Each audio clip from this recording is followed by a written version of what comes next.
창세기 강의 첫 번째 시간인데요. 제가 연말에 신앙 베이직 설교 시리즈를 마친 뒤에 주일 강단을 어떤 말씀으로 섬겨야 할까 놓고 기도하던 중에 새해를 맞아 창세기를 강의하기로 결심했습니다.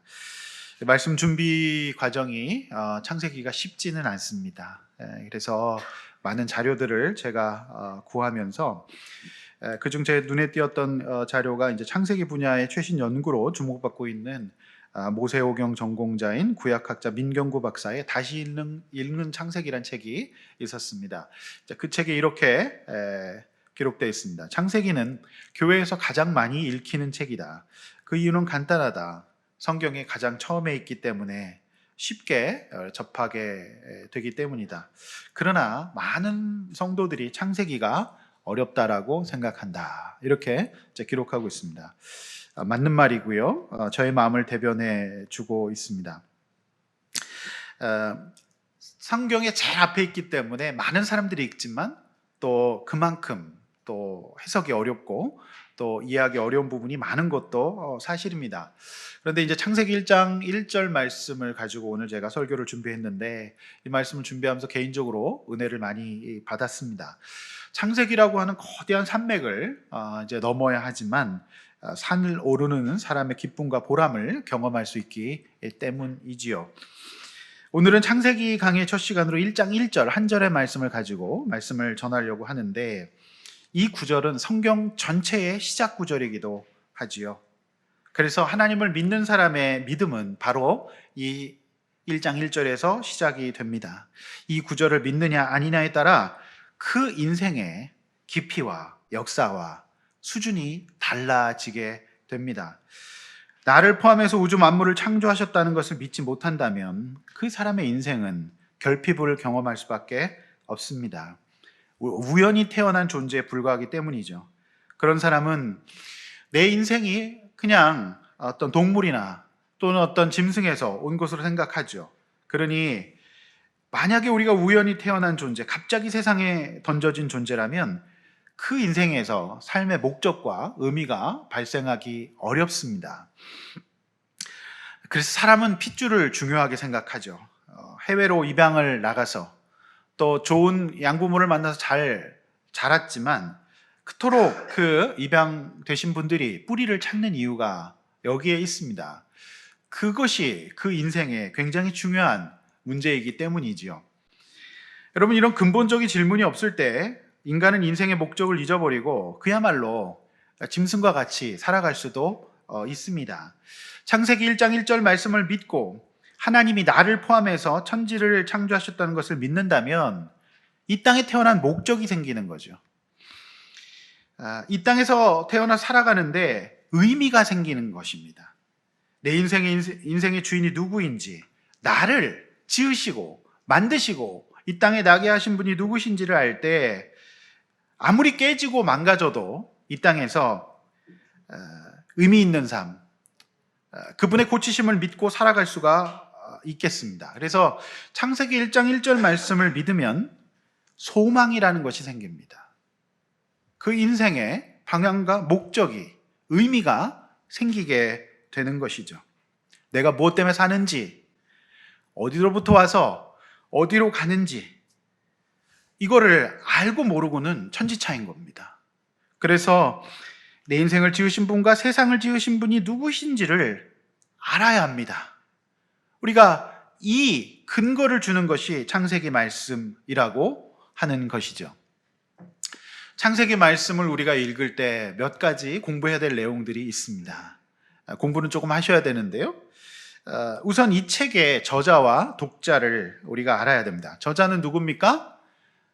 모세이지요. 모세는 우리가 알다시피 출애굽의 지도자였습니다. 그래서 백성들을 이끌고 애굽을 나와 광야로 이제 접어들게 되지요. 그는 그곳에서 이 광야에서 5권의 책을 씁니다. 우리가 알다시피 성경 제일 앞에 있는 창세기, 출애굽기, 레위기, 민수기, 신명기입니다. 이것을 유대인들은 토라라고 합니다. 그러니까 가르침을 담은 책들이지요. 그래서 이 5권 앞에 있는 토라, 모세오경을 가지고 예수님 시대에도 신앙생활을 하고 있었습니다. 그래서 우리가 알고 있는 복음서와 서신서들은 그 이후에 쓰여진 책이죠. 제자들과 사도들에 의해서. 그러니까 사실상 출애굽 시대에 기록된 이 책들, 오경이 이스라엘 백성의 기준과 같은 책이었다라고 말씀드릴 수가 있겠습니다. 왜 그때 이 책이 쓰여졌을까? 자, 이스라엘 백성이 급하게 출애굽하지 않았겠습니까? 그리고 광야라고 하는 환경이 펼쳐져요. 절대 쉽지 않았을 겁니다. 그러니 우리가 요즘 민수기를 묵상하고 있죠. 민수기는 그야말로 불평의 책이에요. 다시 돌아가게 해달라. 못 살겠다. 그러니까 자꾸 노예로 이제 돌아가려고 하는 것이죠. 그래서 이 모세가, 영적 지도자였던 모세가 그동안 이스라엘 백성 가운데 대대로 구전으로 내려왔던 하나님에 대한 이야기, 그리고 아브라함에 대한 이야기, 이스라엘 민족의 기원에 대한 이야기, 갈대아 우르 땅을 떠나서 하나님 말씀 믿고 왔던 야곱의 이야기, 그 모든 이야기들을 이제 이 창세기와 또 5권의 책으로 이스라엘의 토라를 작성하게 된 것입니다. 모세가 특별히 애굽의 왕국에서 살지 않았겠습니까? 그래서 그곳에서 어려서 받았던 인문학적인 훈련, 글을 쓰고 읽는 그 훈련을 받았기 때문에 그가 이런 글을 기록할 수 있었다라고 생각이 됩니다. 그래서 우리가 창세기를 읽을 때 여러분, 우리는 근대화 이후에 이 합리적인 사고와 과학의 훈련을 받았어요. 그래서 항상 우리가 글을 읽거나 뭐를 할 때 그런 사고를 하게 됩니다. 그런데 이 창세기와 오경은 이스라엘 백성의 신앙을 위해서 쓰여진 경전이거든요. 그러니까 사실상 이 말씀은 우리가 영적인 교훈을 받기 위한 믿음의 눈을 가지고 읽어야 하는 것이지, 오늘날 우리가 알고 있는 과학과 어떤 합리적인 것들 있죠. 그러니까 팩트를 체크하는 자세로 이 창세기와 오경을 읽어서는 절대 은혜를 받을 수가 없고, 이 말씀을 믿음으로 받고 읽어야 한다라고 하는 것이죠. 그렇지 않으면 창세기의 이 말씀은 신화와 같은 얘기에 불과할 겁니다. 믿음으로 들으시겠습니까? 네. 믿음 있는 얼굴이 아니신 것 같은데요. 믿음으로 들으시길 바랍니다. 이 책의 연대는 3,500년 전으로 봅니다. 왜냐하면 출애굽이 예수님 오시기 전에 BC 1500년경입니다.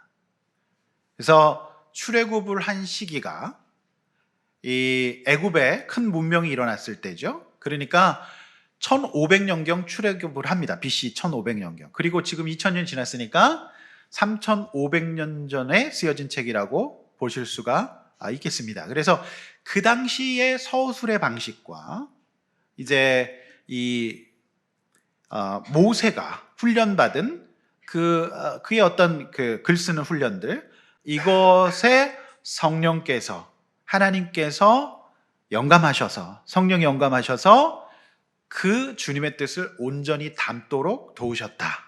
이렇게 이제 볼 수가 있겠습니다. 내용적으로는 창세기는 크게 두 부분이에요. 1장에서 11장까지 소위 태고사, 그러니까 세상의 시작과 인간의 창조와 타락과 바벨탑 사건과 노아의 홍수와 같은 이런 인류의 시작을 담은 태고사가 1장에서 11장까지고요.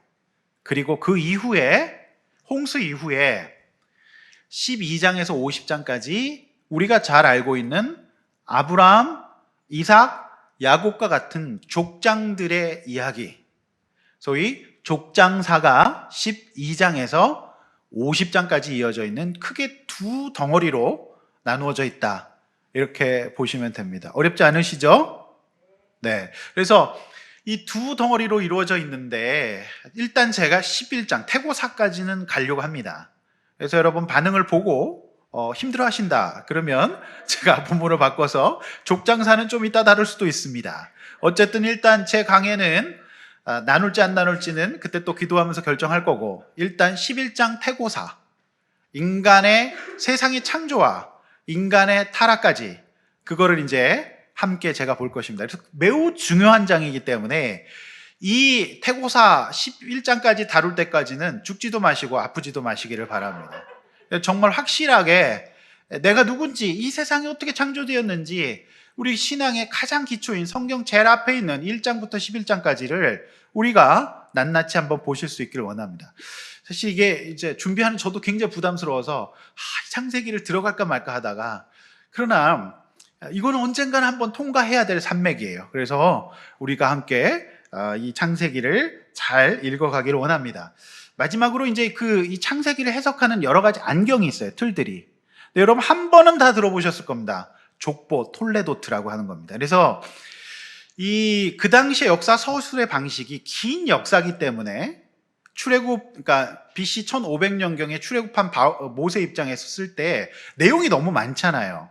그러니까 그 당시 사람들이 역사 서술을 할 때는 족보의 형식으로 많이 썼어요. 왜냐하면 그 속에서 축약이 가능하기 때문에.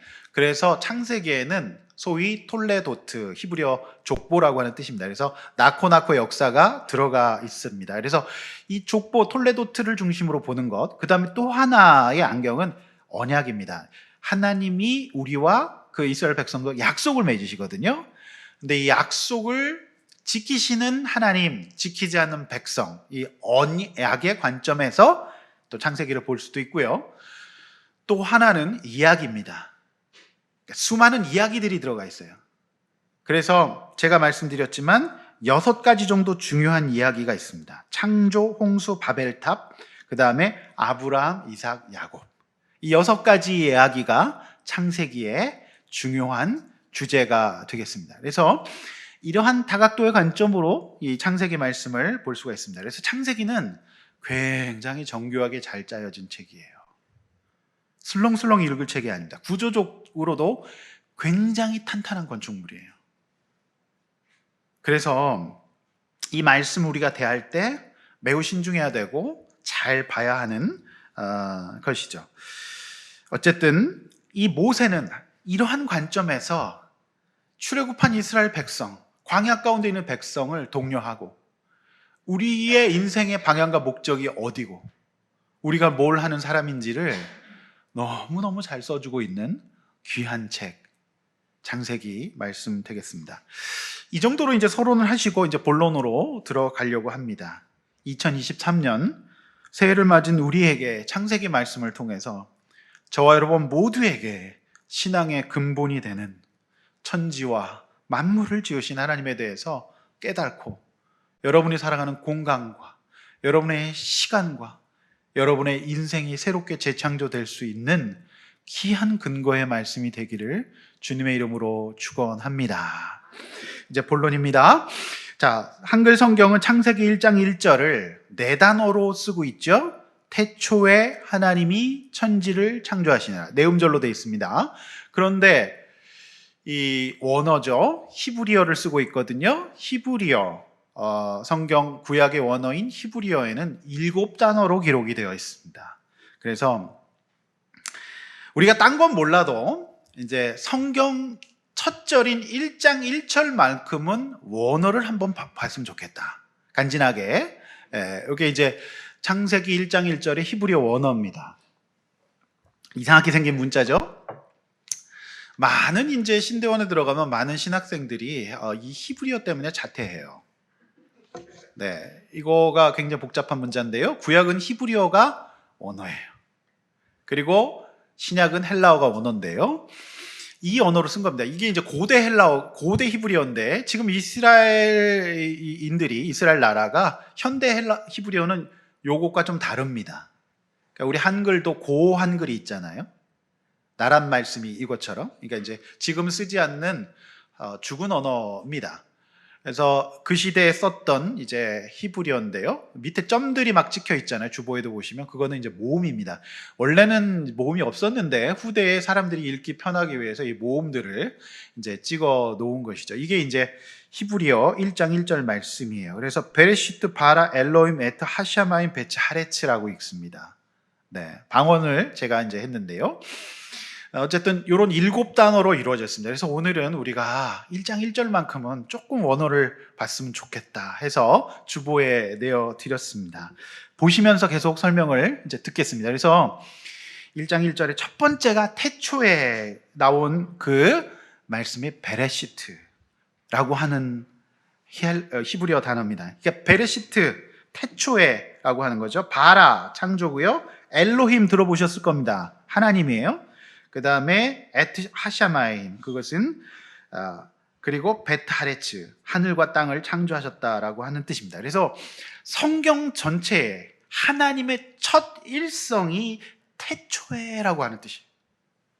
그 태초에가 베레시트예요. 그 성경은, 영어 성경은 in the beginning 이렇게 쓰고 있는데, 그럼 뭐가 시작될 때라는 뜻인가? 여러분, 처음이 시작될 때라고 하는 거예요. 그러니까 이 시대, 하나님이 처음 태초에 시작하실 때 이 시점 이전에는 시간이라고 하는 개념이 없었어요. 여러분, 이 세상의 모든 인간과 만물은 시간과 공간 속에 존재하죠. 그러나 하나님은 이것을 만드신 분인 거예요. 시간이라고 하는 것을. 우리에게 시간이라는 게 존재하잖아요. 몇 살이 존재하고 몇 시가 존재합니다. 그러니까 이 시간이라고 하는 것을 만드신 분이 하나님이에요. 그래서 이 베레시트라고 하는 말은 시간의 처음을 얘기하는 게 아니라 아예 시간이라고 하는 개념을 창조하는 그 원어의 뜻이 되겠습니다. 여러분, 모든 만물은 이 시간에서 예외가 될 수 없어요. 그런데 굉장히 오래된 영화입니다. 백 투 더 퓨처라고 하는 영화가 있었어요. 그래서 어떤 자동차를 타면 막 다시 돌아가요. 근데 그게 뻥이라는 걸 우리는 다 잘 알죠. 아무리 과학이 발달돼도 그런 것은 잘 안 나올 겁니다. 그러니까 이 베레시트라고 하는 거는 시간의 기원을 얘기해요. 그리고 김기원이 아니라 기원이죠, 기원. 이게 이제 오리진. 그러니까 그 시간의 개념을 하나님이 만드신 거예요. 그래서 왜 그렇게 만드셨냐? 이제 하나님은 그 시간 속에서 인간을 존재시키기 위해서 시간을 창조하신 거죠. 근데 이게 이제 시간이라고 하는 개념이, 태초에라고 하는 개념이 요한복음 1장 1절에도 있어요. 앞에 보시면서 함께 요한복음 1장 1절 똑같은 말씀이 읽습니다. 시작. 태초에 말씀이 계시니라. 이 말씀이 하나님과 함께 계셨으니 이 말씀은 곧 하나님이시라. 네, 여기서도 이제 태초에라는 말씀이 있잖아요. 여러분, 근데 이제 이 헬라어의 원어의 개념은 엔 아르케인데요. 이 개념은 창세기 1장 1절의 태초에랑은 다른 개념이에요. 창세기 1장 1절은 시간이라는 개념이 없을 때 하나님이 시간을 만드셔서 그 시간 속에 세상, 인간을 포함한 세상 만물을 존재시키기 위해서 만드신 거고요. 바로 이 요한복음의 태초에는 바로 그 만드셨던 시점, 그러니까 없던 개념에서 있는 개념 이후의 시점을 말하고 있는 겁니다. 그래서 이 브레시트라고 하는 이 하나님께서 이 시간을 창조하셨다는 것이 왜 중요하냐면, 하나님이 인간이 만든 신이 아니라 스스로 인간과 다른 자존하시는, 스스로 계시는, 세상 만물을 위에 계시는 그러한 놀라운 존재라는 것을 이 창세기 1장 1절 말씀의 첫 단어가 말씀해주고 있는 겁니다. 여러분, 하나님은 우리 인간처럼 시간에 제한받지 않으십니다. 시간 자체를 만드신 분이시기 때문에. 그런데 여러분, 이 세상에 많은 종교들을 비교하는 비교 종교학이라고 하는 학문이 있습니다. 신학교에서 그런 것을 배우는데요. 많은 종교들을 비교해요. 이상 그 어떤 종교도 시간을 창조했다는 개념은 없어요. 왜냐하면 인간이 만든 종교들, 사람들이 만든 종교들에서는 도대체 이런 생각을 할 수가 없는 겁니다. 그러니까 그런 개념을 말하고 있는 종교는 없어요. 여러분, 하나님은 시간을 창조하시고 그리고 그 시간을 초월하시는 분이시잖아요. 스스로 계시는 분이에요. 그게 어떤 위로를 우리에게 주느냐? 여러분, 하나님은 언제나 우리가 어디 있건 함께 하실 수 있다는 위로를 우리에게 줍니다. 여러분, 그래서 시편 139편 7절 9절에서 시편 기자는 이렇게 고백해요. 주의 신을 떠나 내가 어디로 가오리까? 내가 스올에 내 자리를 펼지라도 거기 계시고 새벽 날개를 치며 바다 끝에 가도 거기 계신다라고 고백한 거예요. 여러분, 우리 하나님은 과거에 계셨다가 지금 안 계시는 분 아닙니다. 태초부터 계셨고 지금도 계시고 미래에도 함께 계실 하나님이심을 믿으시기를 바랍니다. 그러나 인간은 시간의 지배를 받는 유한한 존재잖아요. 그래서 여러분, 인간이 그래요. 이 세상에서 지 아무리 많은 업적을 쌓고 많은 공부를 하고 또 많은 권력을 얻어도 100살을 살아도 하나님 없는 인간은 일장춘몽이요, 짧다고 이야기할 수밖에 없습니다. 그러나 이 땅에서 영원하신 하나님, 우리와 다른 자존하시는 하나님을 믿는 사람은 이 땅에 사는 동안에 그 진리를 심는 인생을 살고 영원하신 하나님을 믿음으로 말미암아 결국에는 이 땅에 유한한 이 시간을 다한 다음에는 천국으로 들어가게 되는 것이죠. 따라서 이 영원하신 하나님, 자존하시는 하나님을 알고 믿는 사람과 그렇지 않은 사람의 인생의 모양과 태도는 달라질 수밖에 없다라고 하는 거예요. 여러분이 하나님 모를 때 인생은 일장춘몽입니다. 짧을 수밖에 없어요. 그러나 이 영원하신 하나님을 믿고 사는 사람은요, 우리의 인생 가운데 영원한 진리를 심고 살아요. 그래서 공허하거나 또 허무하지 않을 수 있고, 우리의 육신의 생명을 다했을 때 우리 주님 앞에 천국으로 들어가는 놀라운 권세가 저와 여러분에게 있는 것이죠. 두 번째로 창조하셨다라고 하는 단어가 바라가 나옵니다. 여러분, 성경에서 만드셨다, 창조하셨다는 의미로 쓰이는 단어가 몇 개 있어요. 그런데 1장 1절에 사용되는 단어는 여러분 주보에 나와 있듯이 바라라고 하는 단어가 유일합니다. 이거는 무에서 유를 만들 때만 사용하는 단어예요. 아무것도 없을 때 창조하는 거. 무에서 유를 만드실 때, 그러니까 하나님이 1장 1절에서 이 단어를 이제 사용합니다. 그러니까 바라는 철저하게 없는 무에서 유를 만드실 때 사용하는 단어입니다. 여러분, 근데 창조라고 하는 단어가 성경에 몇 가지가 있는데요. 이제 1장 1절 말고 1장 7절에서 하나님이 궁창을 만드사라고 나오는데 여기서는 단어가 아싸라고 하는 단어로 바뀌어요. 즉, 이거는 뭔가 있는 재료에서 만들 때 히브리어 단어가 달라지는 거예요. 또 16절에는 두 광명체를 만드시고라고 하는데 이것도 단어가 달라요. 여기서 만들다는 바라가 아니라 아싸입니다. 또 2장 7절에서 진흙으로 인간을 지으셨다, 만드셨다. 이때도 단어는 야차르라고 하는 다른 단어가 되겠고, 2장 19절에서 새와 짐승을 흙으로 지으시고, 이건 역시 바라가 아니라 야차르예요. 즉, 무에서 유를 창조한 개념이 아니라 있는 재료에서 만들었다라고 하는 것을 알 수 있습니다. 그런데 1장 27절, 인간을 창조하셨을 때에는 또 바라가 사용돼요. 그 영혼을 이제 만드시는 거기 때문에 그렇죠. 여러분, 잘 생각해 보세요. 모세가 제 아무리 모세 왕궁에서 교육을 받았다고 한들 그는 사실 살인자로 평생 도망 다녔고 광야에서 양치기로 살았던 사람이에요. 사실 글을 놓은 지 오랬던 사람이에요. 그러니까 이 사람이 자기 실력으로 이렇게 구별된 개념과 단어를 사용하는 것은 쉽지 않아요. 지을래야 지을 수가 없는 인간의 상상력을 뛰어넘는 얘기죠. 어떻게 그럴 수가 있었는가?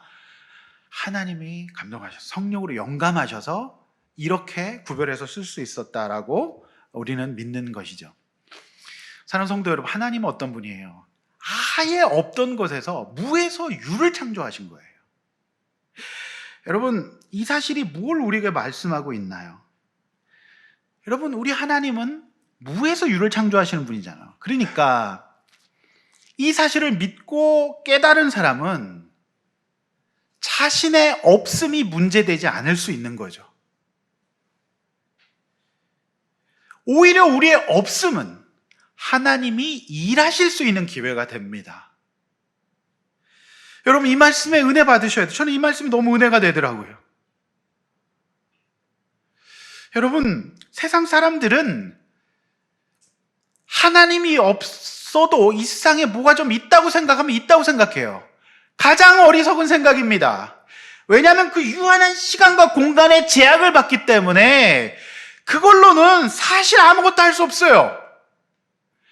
하나님은 무에서 유를 만드시는 거죠. 그러니까 우리가 백도 없고 돈도 없고 아무것도 없을지라도 하나님은 무에서 유를 창조하시는 분이시기 때문에 없다는 것이 문제가 되지 않는다라고 하는 거예요.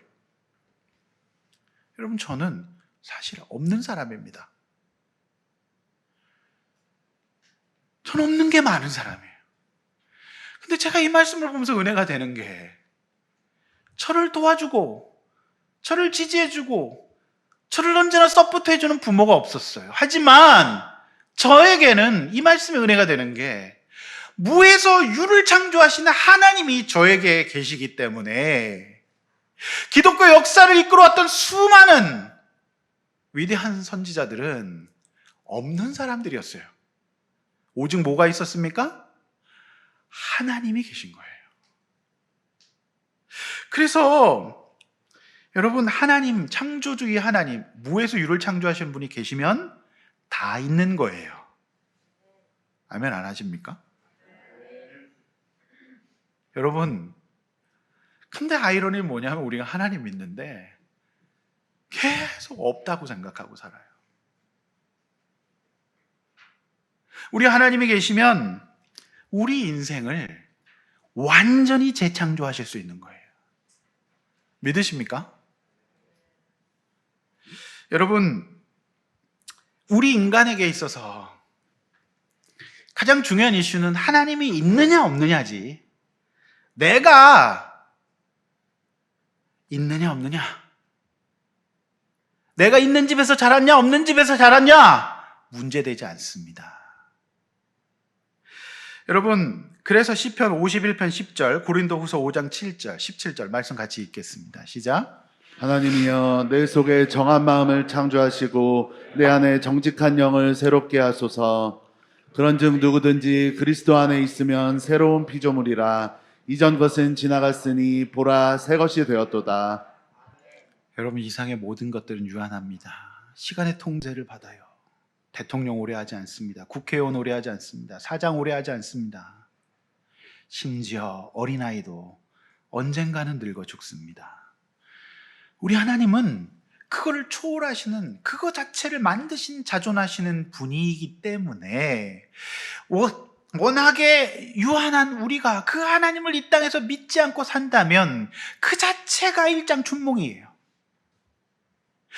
그래서 우리가 그걸 인식하고 구원을 받고 우리가 이 땅에서 천국의 삶을 살고 앞으로도 천국 갈 것을 믿으며 살아야 할 것이면, 없는 우리의 인생이죠. 망가진 우리의 인생이에요. 그렇지만 창세기 1장 1절에는 무에서 유를 창조하신 하나님을 선포하고 있기 때문에 저 여러분이 믿어야 될 것은 무엇일까요? 여러분, 이 시편 51편은 다윗이 밧세바 맞나요? 갑자기 제가 하여튼 범죄하고 나단 선지자의 정죄를 받아 완전 쓰레기가 된 상황이었어요. 완전히 망가진 상황이었잖아요. 그러니까 회복 불능의 상태였어요. 그의 명예는 실추되었고 세상에 이런 파렴치범이 없었어요. 완전 다 잃어버린 상황이었어요. 그런데 그가 분명히 여기 뭐라고 고백하고 있습니까? 하나님, 나를 정한 마음을 다시 창조해달라고. 나는 다 잃었지만 하나님, 이 하나님 나를 새롭게 해달라고 고백하는 거 아니겠습니까?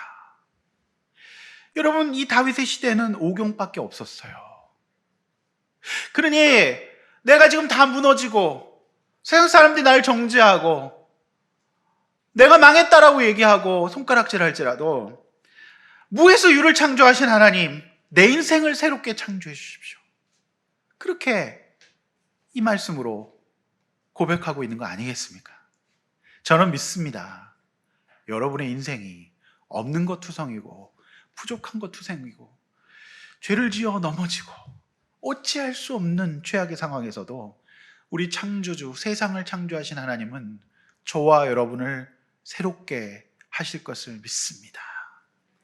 여러분, 사도 바울이 어떤 사람입니까? 유대인이었어요.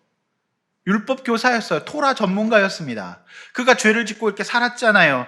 그러다가 그가 예수 믿고 새롭게 되니까 어때요? 하나님, 내가 새로운 피조물이 되기를 원합니다. 나를 창조해 주십시오. 이런 고백을 하고 있는 것이죠. 여러분, 저는 이 말씀을 보면서 참 진짜 이 하나님의 말씀이 진리가 귀한 게, 여러분, 이 세상 그 어떤 심리치료 방식과 정신학에도 이런 완벽한 회복을 얘기하는 것은 없어요. 어떤 의학도 없어요. 그래서 왜 우리가 신앙이 중요하고 말씀이 중요하고 예배가 중요하느냐? 이것이 우리 하나님께 접속되고 하나님을 영접하고 그 성부, 성자, 성령의 하나님이 나에게 온다는 것 자체, 그거 없이는 완벽한 회복은 없기 때문에 그런 거예요. 믿으십니까? 여러분, 요즘 우리는 민수기를 묵상하고 있어요. 제가 참 이스라엘 광야를 가보지는 않았지만, 가나안 땅을 가보지는 않았지만 돌산에 먼지 풀풀 날리는 곳이에요. 황무지와 같은 곳이에요. 그러나 그곳에 하나님이 계시고 그곳을 거룩한 도성으로 지정하실 때 그것은 가나안 복지가 되는 거죠. 성도 여러분, 저와 여러분의 인생이 황무지와 같을지라도, 저와 여러분이 없는 것 투성일지라도 우리 하나님이 저와 여러분들을 재창조하실 수 있음을 믿으시길 바랍니다. 창조의 하나님이 아무것도 없는 저와 여러분들을 완전히 새롭게 하실 수 있음을 믿으시기를 바랍니다. 정말 우리 교회에서 그런 것을 봐요. 진짜 무너졌고 아무것도 없는데 오직 예배드리며 주의 말씀 들으며 살아갈 때 그 영혼이 새롭게 되는 것 아니겠습니까? 딴 사람이 되는 거예요. 여러분, 저와 여러분이 딴 사람이 될 줄로 믿습니다. 이것이 하나님의 1장 1절 하나님의 본성에 대한 선포기 때문에 그런 거예요. 여러분, 다음 말씀 뭡니까? 하나님의 엘로힘이에요. 여러분 많이 들어보셨죠? 엘로힘. 하나님의 히브리어 표현이에요. 여러분, 이 단어가 복수형이에요. 왜 그럴까요? 엘로힘이 단수 명사가 아니라 복수 명사예요. 여러분, 성부, 성자, 성령 삼위일체를 말하고 있는 거예요. 네. 여러분, 이게 왜 중요하냐? 많은 사람들이 이제 삼위일체를 설명하기 위해서 여러 가지 방법을 씁니다. 제일 많이 쓰는 게 H2O. 그래서 뭐 물인데, 물은 하나인데 수증기도 됐다가 얼음도 된다. 그게 삼위일체다. 굉장히 유치한 설명입니다. 또 어떤 사람은 그렇게 설명하게 돼요. 인간의 어떤 양태를 비유해서, 저 같은 목사가 교회에서는 목사고 집에 가면 아빠고 또 아내와의 관계에서는 또 남편이잖아요. 뭐 이런 유치한 설명을 하기도 합니다. 그런데 여러분, 이 삼위일체가 그게 설명이 안 되는 게 뭐냐면, 저는 교회와 가정에 동시에 있을 수 없잖아요. 시간과 공간에 제한이 있단 말이에요. 그런데 이 성부, 성자, 성령 삼위 하나님은 시간과 공간에 제약이 없이 태초부터 지금까지 또 앞으로 주님 오실 때까지 언제나 함께, 시간과 공간의 제약이 없이 우리가 하나님의 이름을 부를 때 함께 일하시고 역사하시고 언제나 함께 하시는 분이시라는 사실이에요. 여러분, 이 기독교에만 삼위일체의 개념이 있는데 이 세상 그 어떤 신도 이런 개념이 없어요. 여러분, 이 엘로힘이라고 하는 개념은, 얘들아, 이전에도 창조 때부터 지금까지 시간과 공간을 초월해서 언제나 너희와 함께 할 것이다. 성부, 성자, 성령이 함께 할 것이다. 이것을 선포하고 계시는 거죠. 여러분 놀랍지 않습니까? 창조 때 계셨던 그 하나님이 지금까지도 함께 하시고 앞으로도 함께 하실 것입니다. 그 엘로힘, 그 하나님의 이름. 그러니까 여러분 이스라엘 백성이 어때요? 지금 광야 생활하고 있잖아요. 하나님이 안 계신 것 같아요. 너무 힘들어요. 고단해요. 그래서 그게 아니다. 창조주 하나님이 지금도 너희와 함께 한다. 그 이름을 부를 때 광야에서 능력 있게 살아갈 것이다. 이렇게 말씀하고 있지 않습니까? 여러분 근데 그 광야를 당장 맞이하고 있는 백성들은 힘들어 죽겠다고 아우성치지만 우리는 긴 역사를 알고 있잖아요. 결국 광야를 통과해서 가나안에 갔고 하나님은 그때나 지금이나 앞으로도 늘 함께 계실 줄로 믿습니다. 사랑하는 성도 여러분, 2023년 새해에 우리 주님은 저와 여러분과 함께 할 것입니다. 언제나 함께 할 것입니다. 그 이름을 부르는 모든 자에게 함께함을 믿으시기를 바랍니다. 네 번째로 이제 그 하늘과 땅이에요. 그게 이제 뭐예요? 에트 하샤마임 베츠 하레츠라고 하는 것이죠. 그래서 에트는 관사 그라는 거고요. 하샤마임은 하늘이에요. 그리고 베트는 그리고 그 다음에 하레츠 그 땅들입니다. 그런데 재밌는 것은 여러분 우리가 이걸 잘 봐야 되는데 여기에 그 하샤마임과 하레츠라고 하는 단어가 다 복수예요. 이게 무슨 뜻이냐? 여러분 하늘들 땅들이라고 하는 거. 이걸 우리 한글 성경 그냥 천지라고 번역하고 있는데 이게 여러분 왜 이렇게 단어로 구별이 되고 복수형으로 쓰고 있냐면 천지인데 하늘이 단순한 하늘이 아니라 우리가 보고 있는 하늘뿐만 아니라 온 우주, 복수라는 겁니다. 그러니까 이 대기권을 벗어나 온 우주, 이 하늘들, 그 다음에 뭡니까? 하레츠, 그러니까 이 땅들입니다. 복수입니다. 그러니까 보이는 흙이 아니라 저 지하까지 이 모든 것들을 지으셨는데 이게 왜 중요하냐면 이 창세기 1장 1절에 하늘들을 땅들을 가지고 이제 하나님이 구체적인 3절 이후부터 매일매일 창조하시기 위한 재료적인 공간을 만드시는 거예요. 여러분 이런 우리 하나님이에요. 저만 놀랍습니까? 전 너무 놀라워요. 여러분 이런 하나님이 어떤 분이시고 천지가 왜 중요하느냐? 세상의 모든 만물을 공간이라고 하는 토대 위에서 또 시간이라고 하는 토대 위에 존재하잖아요. 여러분 우리가 시간과 공간이 없으면 이 땅에 존재할 수가 없어요. 그래서 하나님이 저와 여러분과 세상 만물을 만드시기 위해서 시간과 공간의 베이직을 만드시는 겁니다. 하늘들, 땅들 그 재료를 만들어 놓으시고 이제 여러분 보시겠지만 이후에 구체적인 창조의 작업들을 해 나가신다라고 하는 겁니다. 여러분 저는요 이 부분을 보면서 이렇게 치밀하고 완벽한 준비를 하신 하나님을 무시하고 우리가 무슨 원숭이의 자손이거나 또 하다 어떤 사람은 갑자기 세상이 폭발해갖고 이루어졌다. 아니면 무슨 아베바가 되었다. 뭐 이런 얘기를 하거든요. 그러니 이렇게 하나님이 만들어 오신 세상에서 창조주 하나님을 모를 때 우리 인생이 어떻게 되겠어요? 그야말로 너무너무 공허하고 허무하고 유한한 인생이 될 수밖에 없다라고 하는 것이죠. 여러분 그런 의미에서 공간은 매우 중요한 우리 신앙의 이슈가 되겠습니다. 하나님이 시간과 공간을 만들어 놓으셨다라고 하는 거잖아요. 여러분 이제 제가 이렇게 보면 내담자들을 보면 마음이 아픈 분들 그 마음이 아프다는 것을 제일 먼저 볼 수 있는 확인할 수 있는 증거가 뭐냐면 그 사람이 거하고 있는 공간을 보면 돼요. 공간이 엉망입니다. 마음이 진짜 아프죠? 정리 안 됩니다.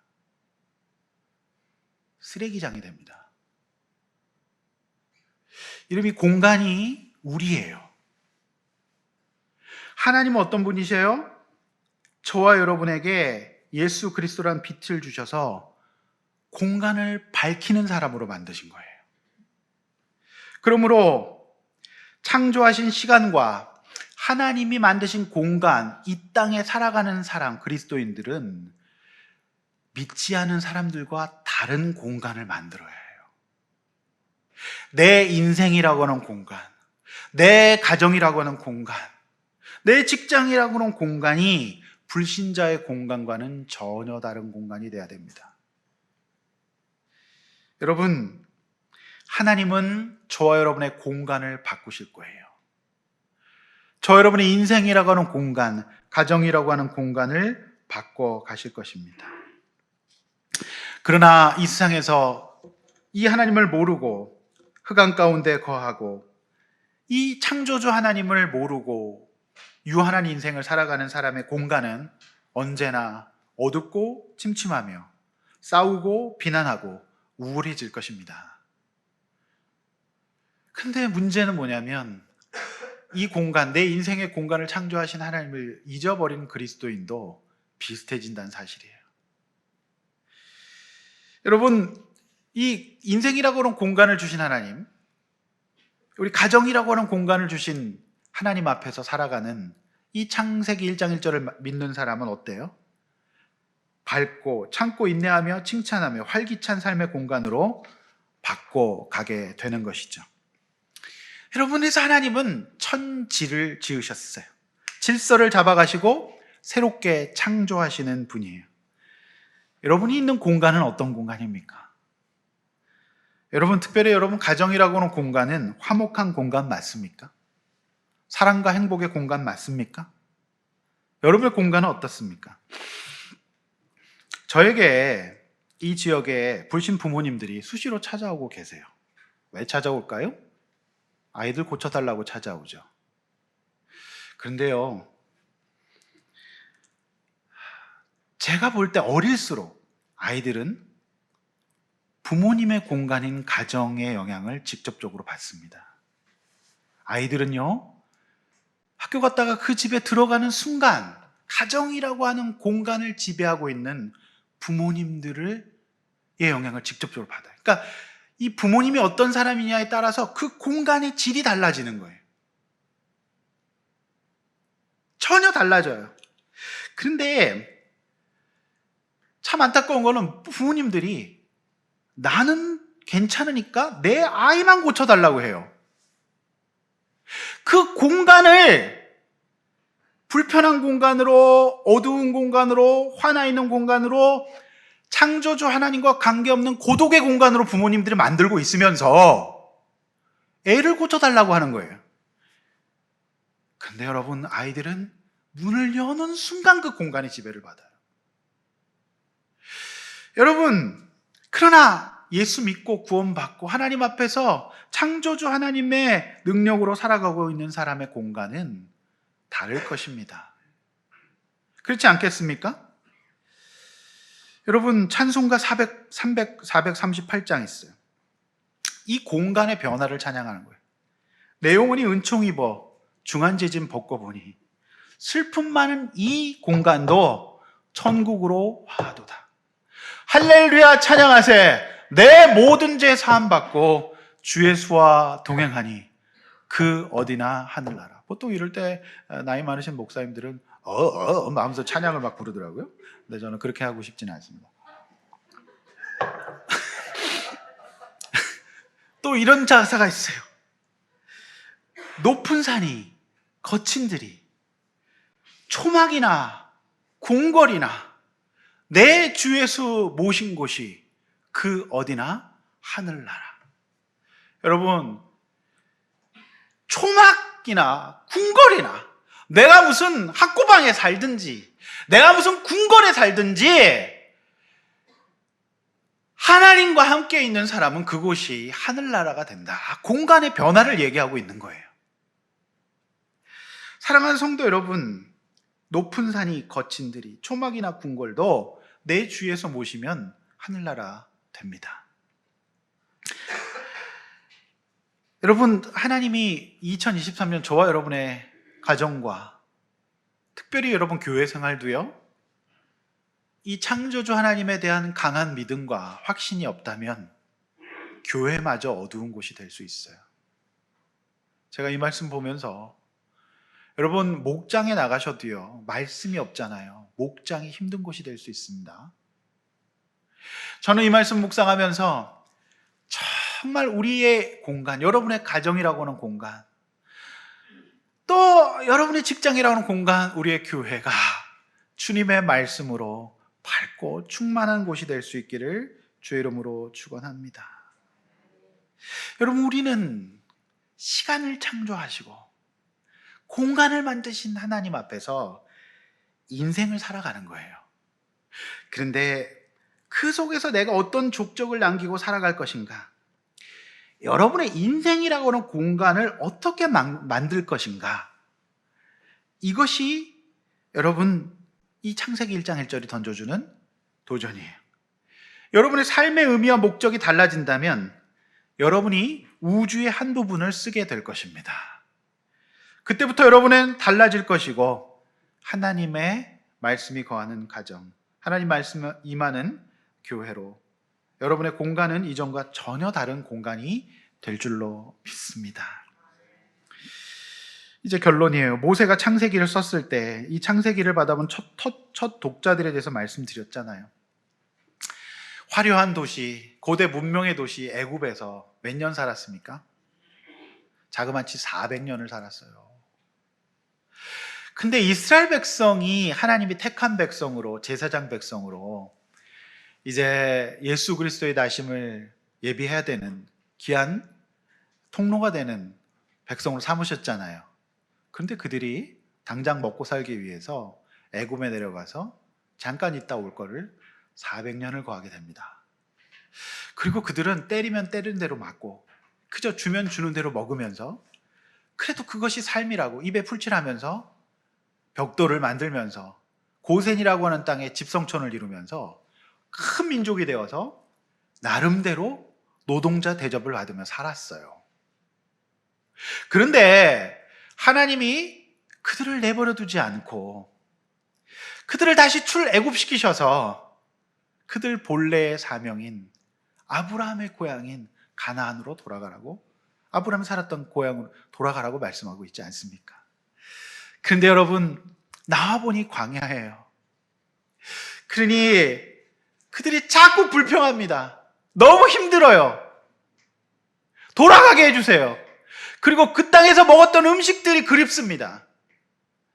성경에 보면 부추를 그렇게 찾아요. 부추가 그렇게 좋았나요? 어쨌든 뭐 그거 없다고 그거 내놓으라 그래요. 만나 매출하기 지겹다고 막 그렇게 삽니다. 여러분, 바로 이때 하나님은 모세를 통하여서 창조의 얘기와 이스라엘 백성의 그 원래 태고사를 설명하고 있어요. 이들에게 정말 절실한 것은 말씀이었고 그들의 인생의 본래 목적이었어요. 태초에 하나님이 천지를 창조하시니라. 베레시트 바라 엘로힘의 타샤마임 베차레츠, 이렇게 써가면서 광야 가운데에서 정체성을 잊어버려서 다시 불평하며 돌아가고 있는 이스라엘 백성을 깨우고 있는 것입니다. 사랑하는 성도 여러분, 2023년은 더 광야스러울 것으로 예측됩니다. 여러분, 날은 왜 이렇게 추운지, 그리고 경기는 더 어려워질 것이라고 말합니다. 그런데 웬 은혜로 저와 여러분들이 하나님이 품어주시고 이 시대 그리스도인으로 택해 주셨어요. 우리는 자꾸 창세기 1장 1절에 놀라우신 하나님, 이걸 잊어버리고 현실에 갇혀서 은혜와 사명을 잊어버리고 자꾸 애굽 사람들처럼 살고 싶어 해요. 애굽 사람들이 쫓던 가치관을 쫓고 풍요와 세상락을 쫓고 인류를 꿈꾸며 시간과 공간을 창조하신 창조주 하나님 대신에 내 자아가 이끄는 대로 내 시간을 사용하고 내 공간을 디자인하고 결국 내 인생을 내 뜻대로 애굽스럽게 만들어 가는 것이죠. 사랑하는 성도 여러분, 삼위일체 하나님을 찾지 않고 다른 신, 물질과 성공과 우상의 신을 쫓는다고 한다면, 또는 내 자아라고 하는 공간에 갇혀서 하나님 없이 살아간다면 필시 그 인생은 매우 공허하고 건조한 인생이 될 것입니다. 여러분의 인생은 어떤 인생입니까? 여러분의 중심에 뭐가 있습니까? 창세기 1장 1절에 이 놀라운 선언, 시간을 창조하시고 공간을 창조하시며 언제나 우리와 함께 하시기를 원하시는 그 하나님 앞에서 우리 2023년을 광야와 같을지라도 이 능력을 사모하며 승리할 수 있기를 주의 이름으로 축원합니다. 사랑하는 성도 여러분, 오늘 하나님은 이 한 절 본문을 통해서 새해 우리의 삶이 어떠해야 되는지를 완벽하게 설명해 주고 있어요. 나는 자존하며 초월하며 없음에서 있음으로 천지를 지으셨고 너희들의 생명과 세상 만물을 창조했다. 그러므로 3500년 전에 광야의 이스라엘 백성과 같은 저와 여러분에게 태초부터 지금까지 앞으로도 우리 인생과 함께 하신다는 것을 믿으시기를 축원합니다. 우리는 대한민국 엄동설한 광야에 떨어진 존재일 수 있습니다. 사실상 첫 천장 신년 예배인 오늘 예배에서 창세기 1장 1절의 말씀 통해서 저와 여러분이 어떤 존재인지 알려주십니다. 2023년 새 우리 아둘람교회 모든 성도님들 하나님 앞에서 새롭게 재창조해 주시기를 주의 이름으로 축원합니다. 이렇게 한번 나눠보시죠. 내 인생에서 아직 없거나 부족한 것이 무엇입니까? 또 창조주 하나님과 인격적인 관계를 맺으면서 채워지거나 회복된 것이 무엇일까요? 이분과 함께 있으면 채워질 수 있습니다. 또 지난해 나의 시간의 우선순위와 거하는 공간과 창조주 하나님에 대한 신앙은 어땠나요? 광야와 같은 인생이지만 새해를 맞아 다시 결단할 것은 무엇인지를 한번 우리 목장에서 나누어 보시기를 바랍니다. 우리 창조의 아버지, 우리가 함께 찬양하도록 하겠습니다.